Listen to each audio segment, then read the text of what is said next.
بسم اللہ الرحمن الرحیم۔ السلام علیکم محترم سامعین اور عزیز طلبہ کرام، امید کرتا ہوں کہ آپ تمام احباب خیر و عافیت سے ہوں گے۔ آج کا ہمارا سبق نمبر 124 ہے، جس میں ہم شاعر وداک بن سمیل کو پڑھیں گے۔ تو آئیے ان کے اشعار پڑھتے ہیں اور سمجھتے ہیں۔ وقال وداک بن سمیل نفسی فداء لبنی مازن من شمس فی الحرب ابطال ہیم إلى الموت إذا خيروا بين تباعات وتقتال حموا حماهم وسما بيتهم في بارخات الشرف العالی۔ شاعر کہتا ہے نفسی میری جان فداء قربان ہو جائے، میری جان قربان ہو لبنی مازن بنو مازن پر۔ کیوں؟ من شمس فی الحرب ابطال، کیونکہ وہ جنگ میں دشمنوں کو باز رکھنے والے بہادر ہیں۔ شمس، یہ شمس جمع ہے شموس، شموس کہتے ہیں باز رکھنے والے کو، جو باز رکھے، جو لوگوں کو اوقات یاد دلائے اور دکھائے۔ شمسا شموساً باز رکھنا، انکار کرنا، یا ہم کہتے ہیں شمس الفرس گھوڑے کا سوار کو نہ چڑھنے دینا، نہ زین لگانے دینا۔ تو من شمس فی الحرب ابطال، کیونکہ یہ جنگ میں ہیرو ہیں۔ ابطال جمع بطل، بطل ہیرو کو کہتے ہیں اور بہادر کو کہتے ہیں۔ تو میری جان ان کے لیے حاضر ہے اور میری جان قربان ہو ان لوگوں پر جو جنگ میں بہادر ہیں۔ ہیم منع عطاش، وہ پیاسے ہیں، الی الموت موت کے پیاسے ہیں، یعنی نہیں گھبراتے، ڈرتے نہیں ہیں۔ کس سے؟ موت سے۔ اذا خیروا، جب ان کو اختیار دیا جائے، جب ان کو تاوان اور قتال میں اختیار دیا جائے تو وہ موت کے پیاسے ہوتے ہیں، یعنی قتال کو اختیار کرتے ہیں۔ اذا خیروا بین تباعات و تقتال، جب ان کو خیار دیا جاتا ہے کہ یا تو تم لڑو یا اگر نہیں لڑتے تو تم تاوان بھرو، تو وہ تاوان نہیں بھرتے، وہ کیا کرتے ہیں؟ قتال اور قتل و غارت پر آمادہ ہوتے ہیں۔ تو یہ بڑے بہادر لوگ ہیں، تو اس کے لیے میری جان فدا۔ حموا حماہم وسما بیتہم، انہوں نے کیا کیا؟ انہوں نے اپنی چراگاہ کی حفاظت کی۔ حماہم دیارہم ومرعاہم، اپنی زمینیں، کھیت، مویشیاں وغیرہ۔ حما یحمی، حفظا یحفظو، انہوں نے حفاظت کی، یا ہم کہتے ہیں دافع یدافع، انہوں نے دفاع کی۔ حماہم، اپنے گھروں کی، اپنے مال مویشی کی، کھیتوں کی۔ وسما بیتہم، اور ان کے جو گھر ہیں وہ اعلیٰ شرافت کے پہاڑوں میں بلند۔ سما بیتہم ای علا یعلو العلو، بہت ان کو شرف ملا اور درجہ ملا۔ فی بارخات الشرف العالی، بہت بڑے بڑے پہاڑوں سے بھی زیادہ۔ کہتے ہیں کہ ان کا گھر اعلیٰ شرافت کے پہاڑوں میں بلند ہوا، کیونکہ یہ ان کی بڑی جو ہے نا حوصلہ اور بہادری کی علامت ہے۔ وقال سوار اجنوب انک لو رأیت فوارسی بالسی حین تبادر الاشرار، کہتے ہیں اجنوب، اے جنوب، جنوب علم زوجتہ ای اسم زوجتہ، اس کی بیوی کا نام ہے، گویا کہ اسے خطاب کر کے کہتا ہے اے جنوب، اگر تو میرے سواروں کو مقام سی میں دیکھتی جبکہ بزدل لوگ ایک دوسرے سے بڑھنے کی کوشش کرتے ہیں۔ انک لو رأیتی، اگر آپ دیکھ لیتیں، فوارسی میرے شہ سواروں کو، بالسی مکان سی پر، حین تبادر الاشرار، جب بزدل لوگ آگے بڑھ رہے ہیں اور جب بزدل لوگ آگے بڑھنے کی کوشش کر رہے تھے، اگر آپ میرے شہ سواروں کو یا میرے گھوڑوں کو دیکھتی تو کیا ہوتا؟ مزید آگے پڑھتے ہیں۔ ساعت الطریق مخافۃ ان یوسروا، کہتے ہیں کہ کھلی راہ کی طرف قید کے خوف کی وجہ سے، اور سوار ان کے پیچھے تھے اور وہ بھاگ رہے تھے۔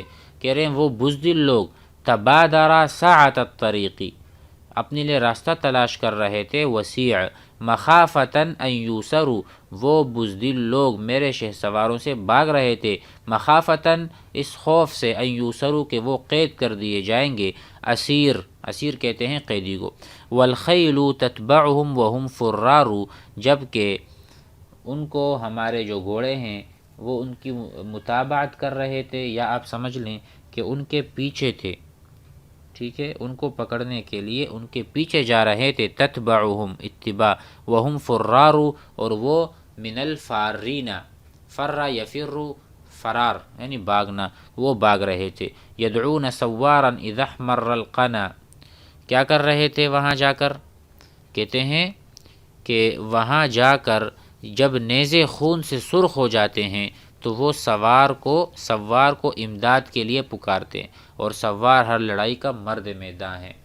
گویا کہ اپنی تعریف کر رہا ہے کہ وہ بلا رہے تھے سوار کو اذا احمر القنا، جب نیزے سرخ ہو جاتے ہیں خون سے، وَلِكُلِّ يَوْمِ كَرِيهَةٍ سوار، اور ہر دن جب بھی جنگ ہو اس میں سوار ضرور شرکت کرتا ہے، اور کراہت کے دن یعنی ناپسندیدہ دن جو جنگ کی حالت ہوتی ہے ہر کسی کو ناگوار گزرتی ہے، لیکن ہر ناگواری کے لیے کون ہے؟ سوار موجود ہے، سوار ہر جگہ پیش ہوتا ہے۔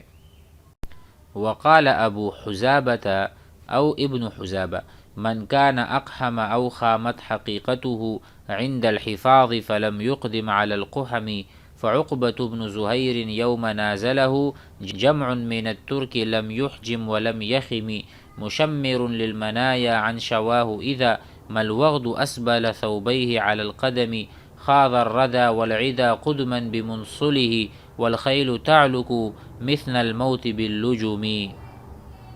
تو یہ اشعار ہیں، من کانا جو بھی ہو، اقحم زیادہ اقتحام کرنے والا، کودنے والا، ایسا انسان جو زیادہ کودتا ہو موت کے منہ میں یا جنگوں میں، او خامت حقیقتہ، یا کوئی ایسا آدمی ہو جو اپنی شرافت کی وجہ سے جنگ میں نہ کودے اور ان کو جنگ پسند نہ ہو۔ خامہ ای نکسا، نکسا پیچھے ہٹنا، انتکسا، اگر کوئی پیچھے بھی ہٹے، یعنی یہاں پر یہ ہے کہ کودنے والا بہادر، اور یہاں سے مراد بزدل آدمی جو پیچھے ہٹتا ہو کسی بھی وجہ سے اپنی حقیقت کو دیکھتے، عند الحفاظ جب حفاظت کا وقت ہو، فلم یقدم علی القحم تو وہ بالکل بھی نہیں دوڑتا اور اس کی طبیعت پیچھے ہٹتی ہے اور وہ خوفناک معاملات میں آگے نہ بڑھتا ہو، تو کیا ہے؟ فعقبۃ بن زہیر، لیکن عقبۃ بن زہیر کا حال تو یہ ہے کہ ترک کی جماعت کی جب لڑائی ہوئی تھی نا تو وہ بالکل بھی باز نہیں ہٹا تھا، یہ بتا رہے ہیں۔ فعقبۃ بن زہیر یوم نازلہ جمع، نازلہ قاتلہ جمع، جب ایک جماعت نے عقبہ ابن زہیر کے ساتھ مقابلہ کیا اور ان کے ساتھ جنگ چھیڑی، منت ترکی، ترک والی جماعت نے، لم یحجم ولم یخمی، تو نہ وہ پیچھے ہٹا اور نہ وہ باز رہا، ٹھیک ہے۔ کہتے ہیں کہ عقبہ ابن زہیر کی تو حالت یہ ہے کہ جب ان کے ساتھ ترک لشکر نے لڑائی کی ٹھانی تو یہ بھی پیچھے نہ رہا کسی وجہ سے، بلکہ یہ آگے بڑھا، اس نے جم کر مقابلہ کیا۔ مشمر حالت کیا تھی؟ مشمر کہتے ہیں اس آدمی کو جو گویا کہ آستینے چڑھایا ہوا ہو۔ تو کہتے ہیں جب کمزور آدمی اپنے دونوں کپڑے شلوار قمیص خوف کی وجہ سے اپنے قدم پر لٹکا دیں تو عقبہ اپنے جسم کے اعضاء سے اموات کے مقابلے کے لیے کپڑوں کو سمیٹنے والا ہے۔ عن شواہ اطراف جسم، اعضاء کھال کا ظاہری حصہ، تو کہتے ہیں وہ اس حالت میں تھا کہ وہ اپنے اعضاء کو سمیٹ رہا تھا۔ مل وغد اسبل ثوبیہ علی القدم، جب ایک آدمی اپنے کپڑوں کو بھی بچاتا ہو، یعنی اس نے اپنے اعضاء کو بھی نہیں بچایا، جنگ میں کود پڑا، حالانکہ ایک آدمی وہ تو جنگ میں اپنے کپڑوں کو بھی بچاتا ہے، جو اس کے لمبے کپڑے ہوتے ہیں اس کو بھی کھینچ لیتا ہے قدم۔ خاض الردى، تو یہ ہلاکت میں داخل ہو گیا، دخل الردى دخل الہلاک و دخل الموت، موت میں داخل ہوا۔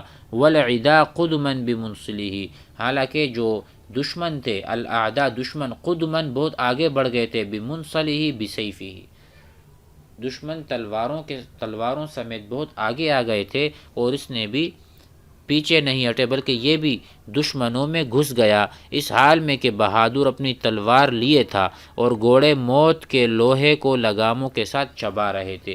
والخیل تعلق العلق، العلق کہتے ہیں یہ چیغم کو، گویا کہ گھوڑوں کے منہ میں جو ان کے وہ لوہے ہوتے ہیں وہ چبا رہے تھے۔